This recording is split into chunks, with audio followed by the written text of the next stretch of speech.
Hello, Latin 2. I thought you needed more lessons on the accusative plus infinitive indirect statement just to really shore up what we've done.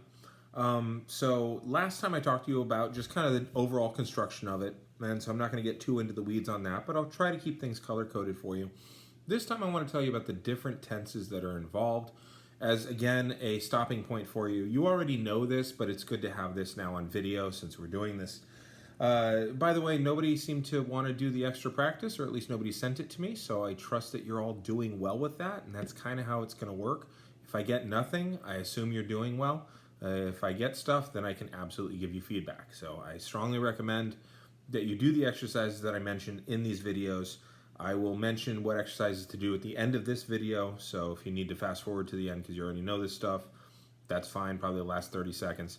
I am going to teach you the grammar today. And again, do the lessons because I think that'll help you.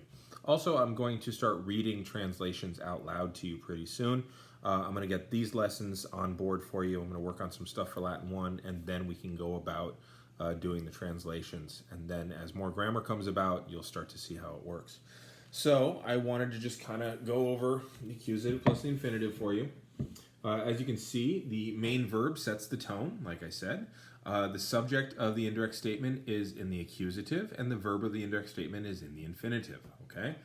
Number 4, though, the infinitives tense,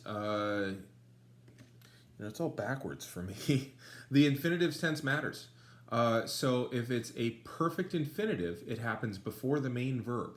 If it's a present infinitive, it's during the main verb, and if it's a future infinitive, it's going to be after the main verb, okay?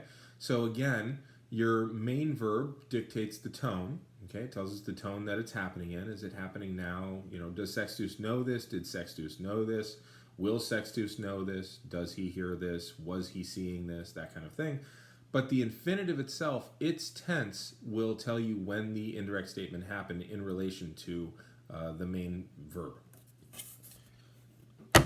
So, we like to do things chronologically, and this way you have some sense as to what's coming next. Let's talk about the perfect tense. So, as you can see, it says Sextus audit canem puellae approprium qua vise. I figured I'd throw a long verb at you. So here, Sextus hears, now again, that main verb, okay, audit, Sextus hears that the dog, what did I say? Met the girl. I can't tell met when it's written backwards for some reason. So Sextus hears that the dog met the girl. Now notice, hears is present tense, right? So approprium qua vise, the tense of that infinitive, is perfect. Therefore, the verb in the indirect statement happened before the main verb. Sextus hears that the dog met the girl. Okay? And then the next one, Sextus audivit canem puellae approprium qua vise. And again, Sextus heard, because audivit is perfect, and so that sets the tone. Sextus heard that the dog met the girl. It erased the word had there, so give me 1 second. That will make it work. Just 1 second.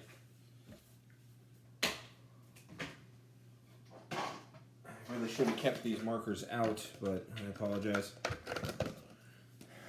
So, Sextus hears that the dog had met the girl. And the reason that it's had met is because we put his main verb, there we go, had, it's clumsily written. We put the main verb in the perfect tense with audivit, which means that approprium qua vise has to have gone off before the perfect.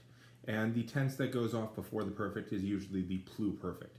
So Sextus heard that the dog had met the girl. And now that I have that pen there, that shouldn't be a problem. So that's perfect tense. Now, let's talk present tense. Okay? You know what? Actually, come to think of it, let's not talk present tense. Let's do that in the next video. So what you've seen here is the perfect tense use of the infinitive in an indirect statement.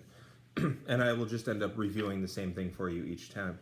Now, for exercises that give you a lot of good practice with this, wait until you've seen all three of these videos and then do 47B again, okay? I would say do just the odds, but quite honestly, I think doing them all, given how long it's been since you've done it, would be of some help to you. Also, I would recommend 47D because that's English to Latin, and you can do some pre-reading there. And finally,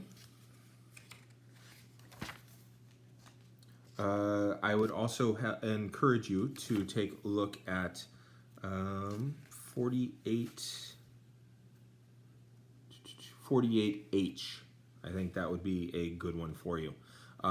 So there you go. Sorry for the hodgepodge version of it, but I'm kind of making it up as I go. All right, I'm going to hit the button now.